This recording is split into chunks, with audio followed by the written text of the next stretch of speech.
পৃথিবীর মানুষ শুনে রেখো, দুই শ্রেণীর মানুষ জাহান্নামে যাবে আমি তাদের দেখিনি। এক শ্রেণীর মানুষের হাতে থাকবে লাঠি গাভীর লেজের মতো, একদিক মোটা একদিক চিকন, তারা মানুষকে এই লাঠি দিয়ে মারবে, ওরা জাহান্নামে যাবে। দুই, নিসাউন, মহিলা কাছে এতন কাপড় পরে থাকবে আর এতন উলঙ্গ। তোমার মা ছোট ব্লাউজ পরে এখন বসে আছে, বলো এটা কি?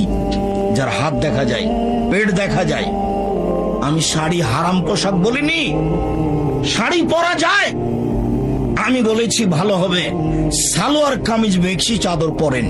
শাড়ি যদি পরেন তাহলে 2 ছাড়ের ব্লাউজ পরতে হবে, যার হাত হবে কবজি পর্যন্ত, নিচের দিক কোমরের নিচে চলে যাবে, 1.5 গজ কাপড়ের ব্লাউজ করতে হবে।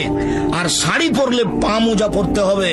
বাইরে বের হলে শাড়ি পরে পা মোজা না পরে যদি অটোতে উঠে তাহলে হাঁটু পর্যন্ত পা খুলে যাবে। এই পোশাক পরে তোমার মা বাইরে যেতে পারে না। আপনি বগুড়া জামিলে যান, এক শ্রেণীর মানুষ আছে, এক শ্রেণীর পরিবার আছে, ওদের পরিবারের ওদের মহিলাদের কাপড় পুরুষ দেখে না। যদি পুরুষ দেখে নেই তাহলে সেই কাপড় তারা আর পরবে না, তাকে আগুন দিয়ে জ্বালিয়ে দেবে। আপনার স্ত্রী আপনার মেয়ে নগ্ন হয়ে চলছে, যার কারণে আপনি বলছেন পৃথিবীতে সবাই এরকম।